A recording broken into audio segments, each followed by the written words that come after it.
possible. But once the displacement is of this magnitude, then this person will take over. And then if this person is responsible after a while or after this time, this is the situation. Displacement, you need to understand the nature of displacement. You have to look at as it's occurring, you know, when it has occurred and after it has occurred. Then every agency will have a role to play. But you cannot have one agency, for instance, you know, attempting to do everything. It's not possible. You know, we have to address this issue for us to be effective. It's not a question of pumping money. It's a question of just doing the right thing and putting the structure in place. And the Kampala Convention is a very, very good instrument. You know, Nigeria has been there supporting it. What we need is to domesticate it as quickly as possible. And that policy is also now a very, very important document that needs to be adopted as a matter of urgency. Because what is responsible for non-domestication of this convention, of this instrument? Because domestication has always been a factor in, you know, most of the instruments that Nigeria has been signatory to. It's is that a challenge? It is. I think it's a challenge. I don't think it's to do with anybody intending not to do the right thing, but I think it's sometimes processes. Sometimes also there are, you know, public servants that really maybe perhaps, you know, do not have the right capacity to do this thing, or they are not really aware of what needs to be done to do what. It's a question of capacity, not the intention of the government not to do something deliberately, but maybe it's a question of capacity, you know. So we need everybody to do the right thing, what they need to do. And then also the issue of rivalry between agencies is also a hindrance. It's very unhealthy, especially in this situation. The person that will suffer the most are the IDPs, are Nigerians. So the issue of rivalry must be put to a stop. Via the policy, you know, agencies will be made to talk to one another, will be made accountable, and everybody will be given the equipment, the resources to intervene the way they should. Your stress on streamlining the activities and operations of the various agencies, the stress is understandable. But earlier on, you did say that there's some stratification amongst the IDPs, rural persons, and then also persons from the urban areas. We have the entire mix. Now, the point obviously would be that you have first to survive before you begin to think of your secondary role as a lecturer, as a professor who's been displaced. What has been your response to those persons who need first to save their heads and be alive and, you know, free from the disease or other afflictions that we hear, you know, are probably coming up in some of the locations where the IDPs are at the moment? You should also understand that the National Commission for Refugees is it's an agency established for the protection of refugees, asylum seekers. Subsequently, you know, they are given the responsibility of protection of IDPs and coordination of migration issues. Then you have also an emergency agency. Then you also have, you know, other departments, you know, other sectors. So if you say you now laden the Commission for Refugees with the responsibility of rescue, evacuation, you know, and emergency, you know, it's unfair because that is not its mandate, and also resources are not given to it. But we try as much as possible to be there as it is happening, you know, to register, to profile, to sort out, and try as much as possible to provide durable solution from the beginning. We know what we did in Mubi, for instance. You know, as soon as we entered, you know, we knew that some agencies have taken relief, but it wasn't adequate. So we entered and we discussed with the local committee, we discussed with the IDPs. We tried to see how we could immediately solve the problem by trying to even empty the camp. There is a problem, there is a serious problem on emphasizing on camps, a serious problem on emphasizing on relief, because it's not sustainable. You cannot sustain a camp for a long time, one. Number two, it's also not a normal setup. Number three, it's also very dangerous, like you heard the other NEMA person talk about. So from the beginning, when we also although we are not an emergency agency, we try to look at the IDPs that will probably not even need to live in a camp. Like I said, they are not the same.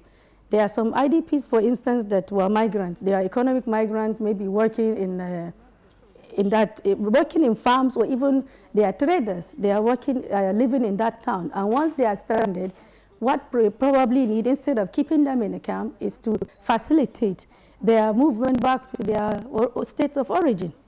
There are also others who, although they were not the ones that were brought there, but they could trace their state of origin. You could now facilitate their movement back to the state of origin and work with people to integrate them, to rehabilitate them. We have given money to quite a few agencies. I say agencies, to quite IDPs via some organizations to now help them reach out, go and meet their relatives. That will immediately solve their problems. We are also currently involved with some IDPs that have returned. I know there used to be a big fishing community in Borno that originated from Kebbi. You know, some of them were born in Borno. Some of them just knew that their grandparents, come from Kebbi, for instance. So many of them now fled back to Kebbi, and with the Emirates, they were able to trace their origin, and we are trying to see how we could settle them, integrate them by providing shelter materials to the local communities to build their shelter and give them some kind of income generation as a starter pack to start their lives. So their problem is solved. But then there are also some IDPs that they are the locals, you know, they are displaced, they don't have nowhere to go. So these are the people that are already in the camp. And even if you say you have money, no matter how many billions you have, where are you going to start resettling them now? It's something that you need to think very carefully. Okay, Haja, let's quickly. We've had some conflicting statistics, you know, about the place of Nigeria in terms of global ranking. You know, how many internally displaced persons do we have? The confusion is between your office, UNHCR, NEMA. It ranges from over 600,000 people, 400,000 people. Do you have the statistics of the number of people displaced in Nigeria? We have an approximate statistics. Let me also emphasize that there are some IDPs that we are not even aware they exist because they don't even come to report. I really think it's unfortunate to dwell too much into the issue of numbers. If we have several 100,000 IDPs, 400,000, 200,000, they are still IDPs, and it's also unfortunate. Even if it's one family that is displaced, it's one family too many. We should try to do something about it. It's very counter to now be squabbling over numbers. But the reality is that there are a lot of IDPs. There are also some IDPs that are not even in camps, because many more IDPs are with families. If you don't have the correct data, how do you plan then? There is a data, an approximate data of 745,070 individuals as at the end of October. And this is the data that is aggregated, via an interministerial committee, of these agencies you have mentioned. And we try to see how we could get our sources as credible as possible. But like I said, fighting over the issue of numbers, it's counter.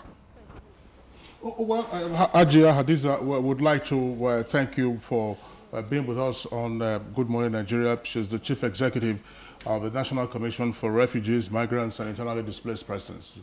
We thank you again for being with us on Good Morning Nigeria. Thank you very much. This is Good Morning Nigeria. We'll take a short break now, and when we return, we'll take our last guest on this subject matter. The Dettol and Ministry of Health team is visiting schools to teach children how to protect themselves from diseases. Do you know what germs are? They are tiny, harmful, living things that you pick up from dirty surfaces. These germs can make you ill and prevent you from doing all the things you like to do with friends. That's why you need to fight them by washing your hands regularly with Dettol soap. Mom, today we learned how to fight germs with Dettol soap.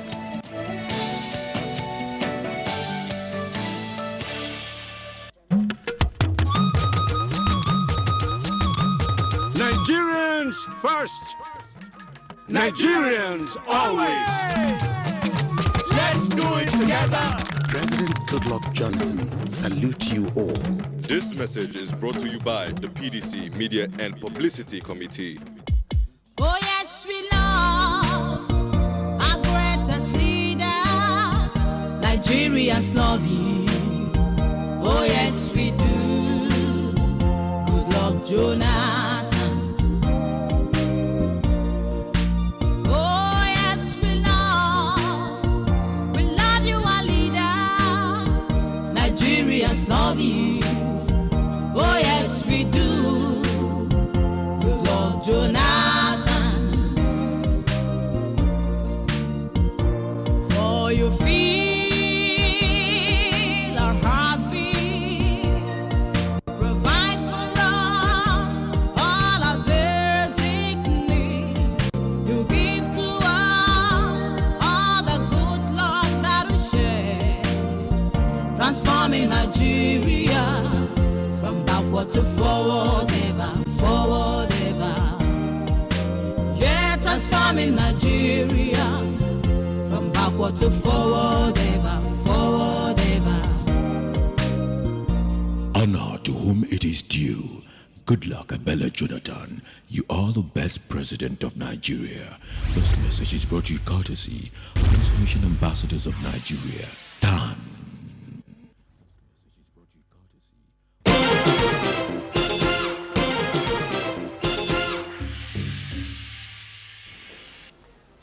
All right, thank you for staying with us. We have joined us in the studio our next guest, and a very important and strategic guest at that.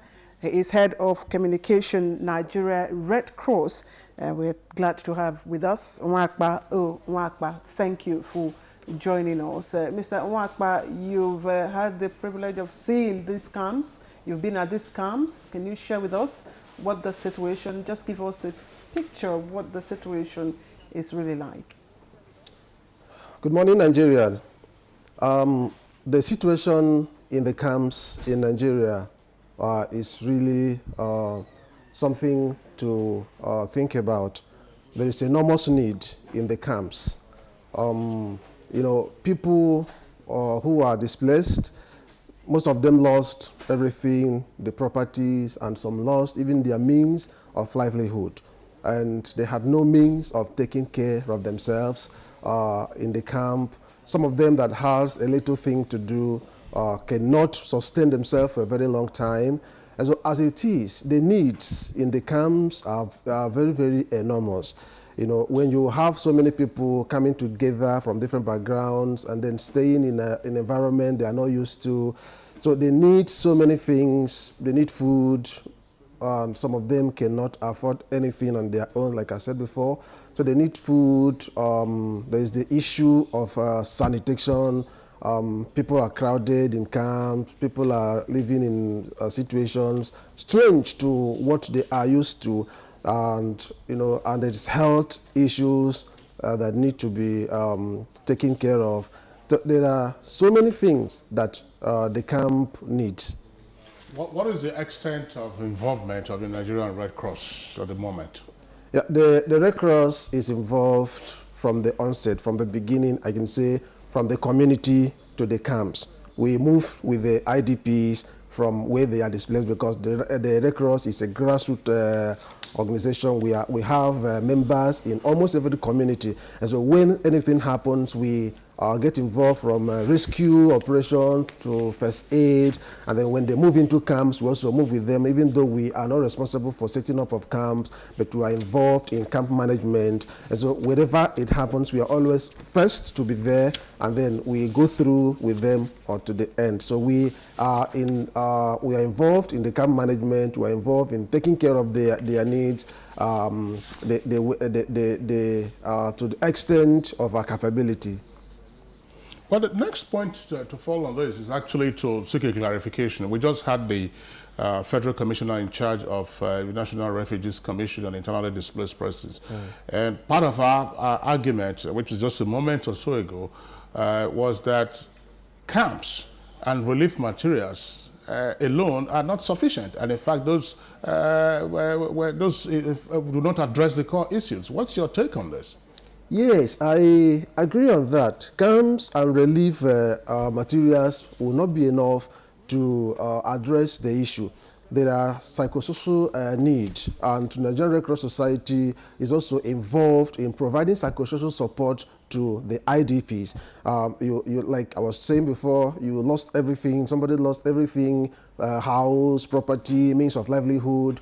Giving him a bag of rice or giving him some certain thing will not really address the issue, because he's thinking of what the next thing to do, even after leaving the camp. Where do I go to? How do I start life again? So it goes beyond providing only relief materials to these people. We need to think about when they finish from the camp, where do they go from there? How do they start their life again? And this is where Red Cross comes in at times. We think beyond providing relief material for the IDPs. We think about what will be their life after the camp. And so we at times go into providing shelter where need be. We go into providing seed money, what we call seed money, for these people to start their life afresh. We go into providing farm tools in a situation where the community maybe is an agrarian community. We go into providing farm implement or seed money or things that will help them to re-establish when they leave the camp. But in this case, the insurgents case where people are still in camp and some are still in the host communities, it is really difficult to address the issue, because you cannot really say that this is the number, this is where they are. Some are in camp, some are in host communities, some have even gone beyond the north. Some have gone back to their families in the south, southwest, or southeast. So it's a really difficult thing. It's something that it goes beyond provision of relief. It should go to the extent of thinking, what will these people do when they leave the camp? Okay, Mr. Wakpa, we understand that women, children, and the aged dominate the camps. In fact, I heard someone reeling out the statistics. And we also understand that babies are born on a daily basis. Now, do you have the structures, to support this procedure? I'm talking about delivery. And are you also given special care for this vulnerable group? Yes, I cannot really say that babies are born on daily basis, but babies are born in camps, but not really on daily basis. From our own experience, the Red Cross entirely is into. We don't provide medical in some cases, but we support the medical facilities. Like we can build or furnish or strengthen the capacity of hospitals to take care of things like that.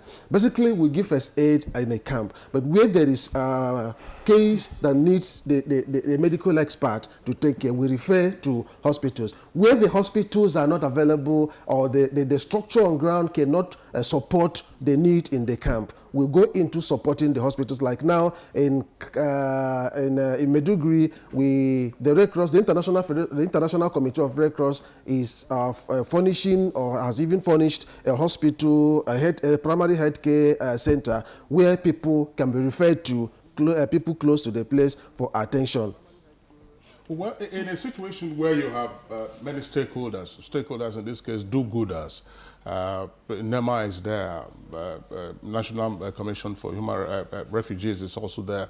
What's the coordination like? Are you working at cross purposes sometimes, or is there great synergy amongst the various stakeholders? Yes, there is a synergy between the stakeholders. The Red Cross does not work in isolation. We work with other stakeholders, NEMA, refugee commissions, Save the Children, some UN agencies, and what we call movement partners, like Nigerian Red Cross Society.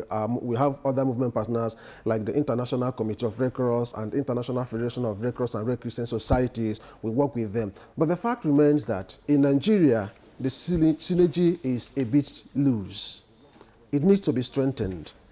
NEMA has done a lot to strengthen coordination of stakeholders, but there's a lot to be done, because at times people act individually and then maybe come together to strategize, but there's still need for these stakeholders to come together define roles and stick to roles so that there have not been clashes of interest. Actually, the Red Cross is always watching for where to come in, where these other stakeholders have, maybe this stakeholder has taken over this aspect, has taken over this place or the other place. Then we always move in to fill a gap that, you know, we move in after conducting our assessment. For instance, just a week ago, the Red Cross just finished relief distribution for 51,000 people in Maiduguri. We gave them kitchen set, blanket, those basic needs, and we are into water and sanitation because I was like in the camps that are congested, they need this sanitation. So we give them those things. But then if we are coordinated, we can say Red Cross take this or this or that place, not waiting to identify a gap. If the coordination is stronger than as it is now, it will be easier for both the responding agencies and the IDPs or other affected people themselves. Well, I think that's the much we're going to do. Otherwise, I was going to ask, other than coordination, which you have mentioned, if you were asked to draw up a shopping list, what else would you be looking for? Shopping list for Red Cross or for government or for? No, for you to respond much more effectively to the IDP situation that we're having. Yeah, if I will call for everybody to come on board. This to make the IDPs comfortable or to address the issue of the IDPs. It is not one organization's responsibility. No one organization will be able to do it right. So we call on corporate organizations, individuals, anybody that can do anything to assist, to help the individuals. We should go beyond condemning. We should go beyond criticizing. We should go beyond saying this is not right and then do the right thing ourselves. As it is, the Red Cross has launched an appeal for the people in the Northeast for over 460 million naira, and we are asking people to donate. Red Cross is on ground. Red Cross is always there from the beginning. Are we on the verge of any outbreak of any disease? No? Yeah, you cannot really say, but it is expected. When you have so many people crowded and the sanitation is not controlled, it is possible there will be an outbreak, but as it is, one cannot say it is going to happen today or tomorrow. But definitely, the probability is it can happen. Okay, on that note, we'd like to thank the head of communication of the Nigerian Red Cross, Mr. Nwankpa, for being with us on Good Morning Nigeria. Thank you for coming. Thank you very much. All right, now we take a short break, and when we return, we take on one or two other segments of the program before we wrap up for the day. Just a quarter cup of jig in the water will get school uniforms whiter, and it is the tough stain fighter that will get your whites much brighter. Just chickens, pot puree and lemon. Just chickens, hey, you better go get it. Now available in lemon and pot puree fragrances, the newest and freshest way to chickens.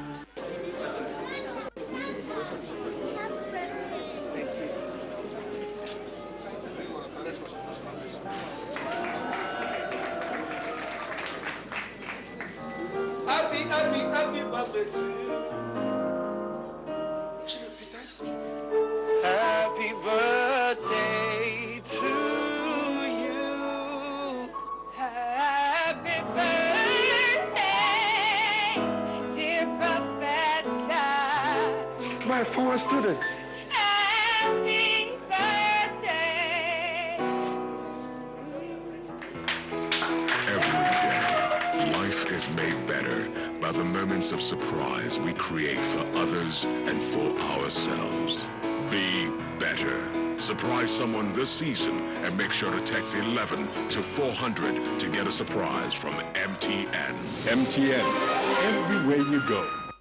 Get your favorite Dettol 70-gram pack for 100 naira. And now available, the Super Family Pack for 170 naira only. Whichever Dettol soap you choose, you get maximum protection against germs every day.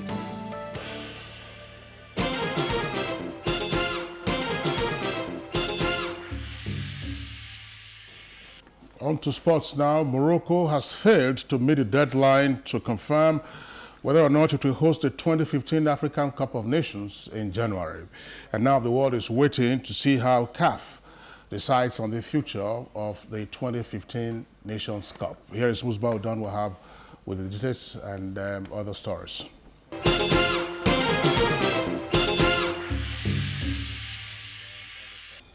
Well, welcome. Let's talk sport now. A late replacement must be found to host the 2015 Africa Cup of Nations, or the continent showpiece soccer tournament faces being called off after Morocco rejected an ultimatum to go ahead with the event in January. Fears over the spread of Ebola virus saw Morocco reiterate its stance that the 16-team tournament, due to be played from January 17 to February 8, should be postponed. The Confederation of African Football (CAF) refused to entertain a change of date and must now find an alternate host as quickly as possible or face annulling the events at great financial cost. CAF has approached other African countries to step in as an emergency replacement, but have so far received no public expression of support. A meeting of African football's governing body in Cairo, Egypt, on Tuesday now faces the prospect of having to cancel their gala event unless they have a solution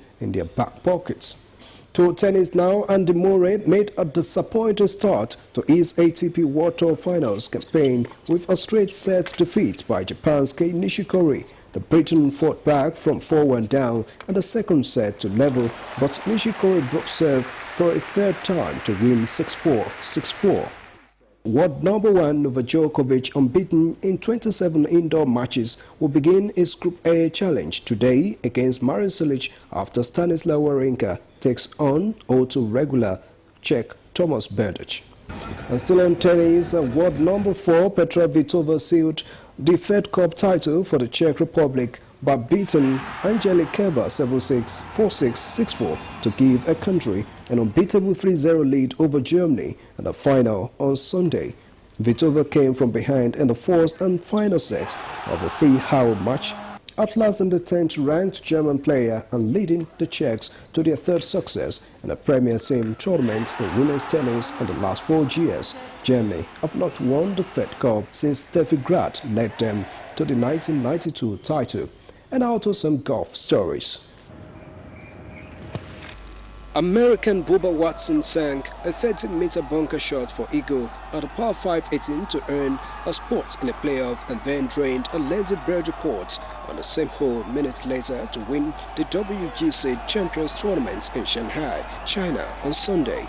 Watson, the reigning US Masters champion, added another big title to his resume when he holed from about 6 meters at the fourth extra hole to urge South African Tim Clark after the pair finished tied on 11 under par 277 at Shenzhen Golf Club.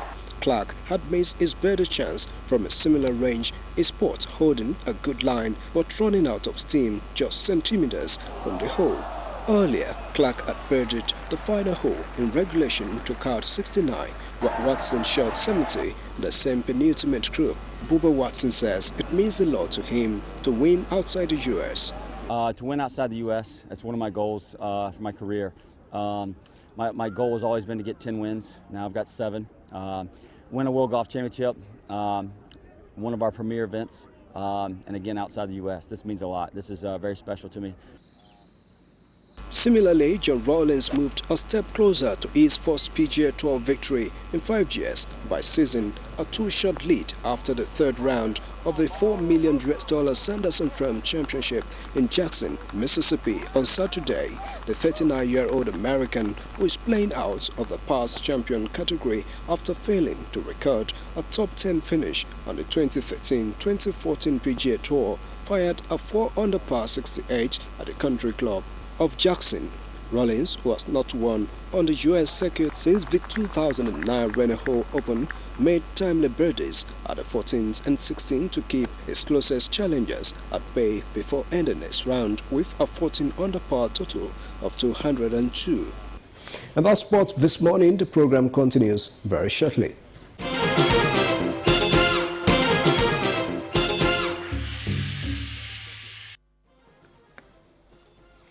Across the world, many people have fallen victims of unpleasant circumstances, some because of their resistance to injustices.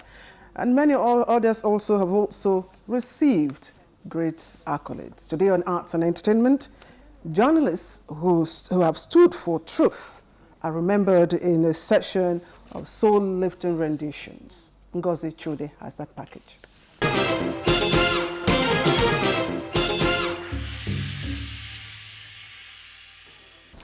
Hello, it's nice to be here again to give you the scoop from the world of showbiz.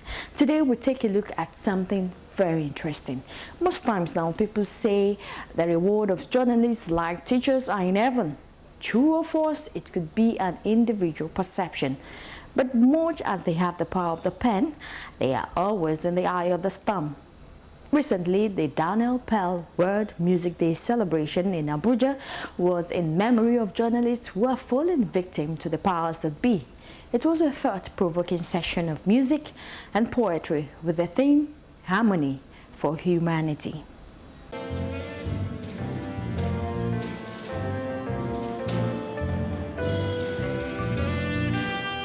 Sweet melodies and poetic renditions made the atmosphere surreal. It was not just an evening to enjoy sounds of music, but also to appreciate and bring to memory journalists who have died in the line of duty. It's been a decade since David Pearl was abducted and killed by a militant group in Pakistan. The story is also being told of another American journalist, James Foley, who recently fell to the hands of militants in Syria 2 years ago. On August 19, 2014, a Gary video was uploaded on the net showing how he was beheaded. This man and many others across the world have died for the cause of good and stood for truth against the harsh realities of government and the governed. But now each morning I wake is what I see staring me in the face. Bodies evacuations and another blast. Their bodies buried in mass.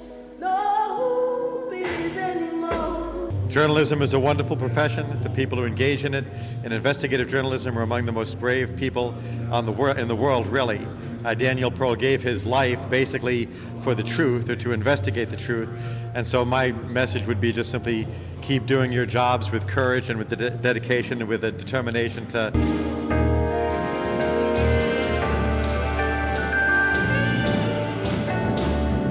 For David Pearl, who was a lover of good music, this is to honor and bring to memory what he stood for. And so the night unveiled budding talents and impeccable performances with depth and soul.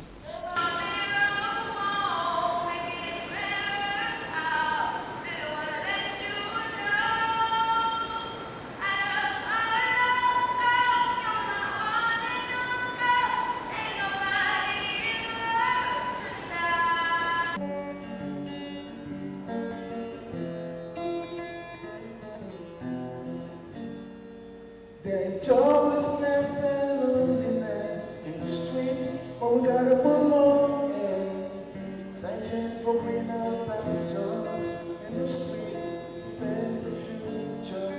But it didn't work out the way we thought.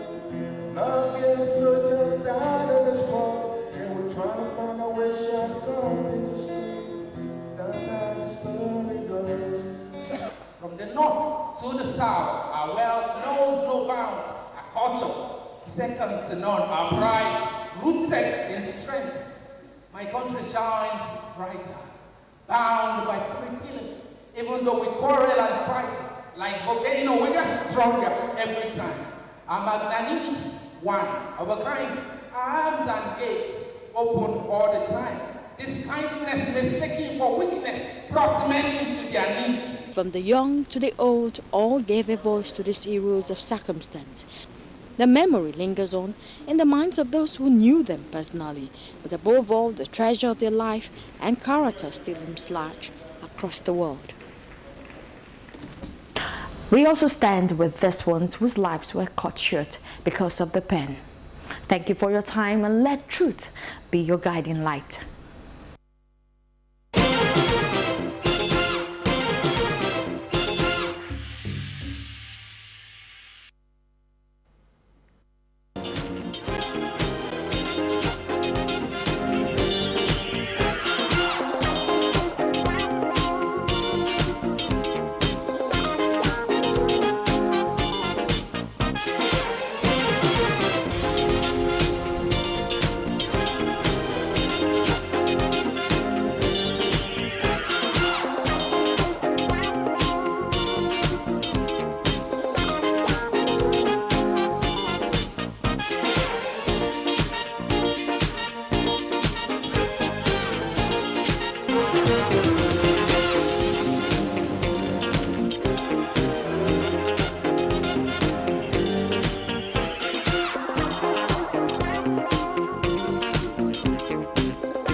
Okay, just before we take the weather, I mean, Claire, we're taking a look again at the arts and entertainment that dealt with journalists or media persons who have died in the line of duty. Obviously, we have Nigerians, actually, who have also been killed in the line of duty. I'll give you two examples. Chris Imodibe was the Guardian's political editor in 1990 when we sent him off to go to Liberia to cover the civil war in Liberia. He was there along with Tayo Awotusin, also of the Champion. And unfortunately, both of them were shot to death on the orders of Charles Taylor, who at some point came to Nigeria to apologize for that. But they were killed in the line of duty. And I'm sure you've had other cases much more recently. We also remember our own cameraman, NTA cameraman, who died in Maiduguri. And of course, a reporter with the channel's television media house. He also died in Kano, all in the line of duty. Yeah, so in the course of the current insurgency. Yes. All right, let's take a look now at the weather prospects for major Nigerian cities and towns for the rest of the day.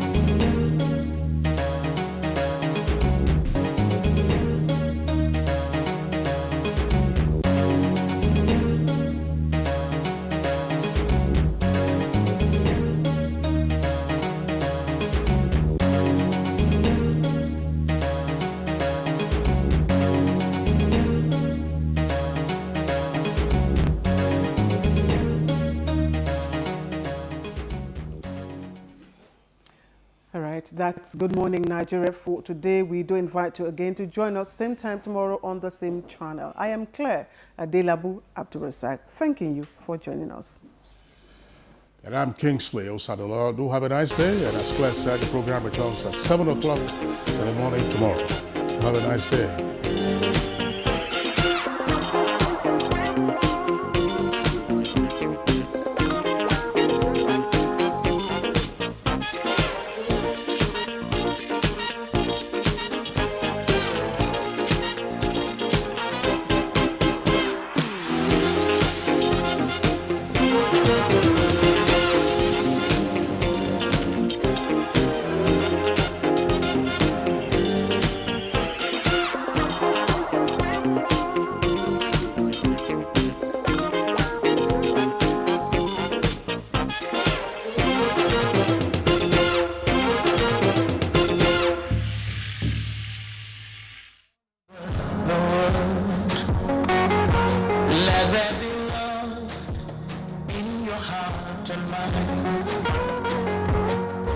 Every time there is conflict and violence, women suffer loss.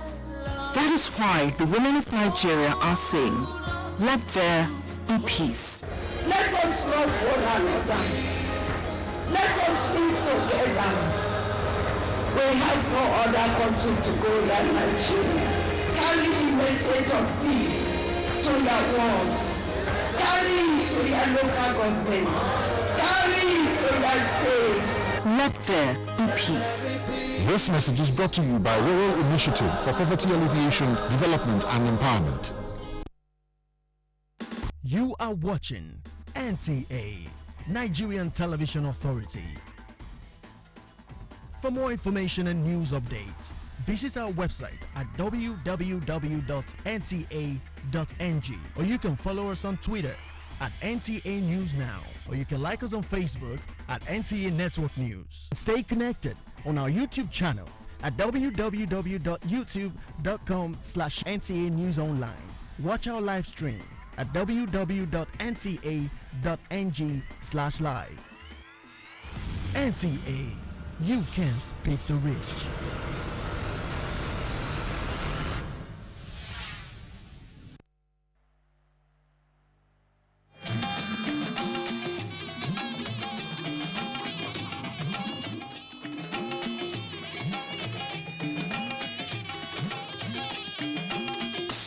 This is the network service of the NTA.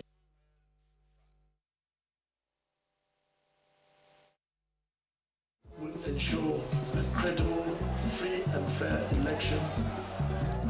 advising politicians to be peaceful, to try to avoid violence. Nigerians have free, fair, and credible elections.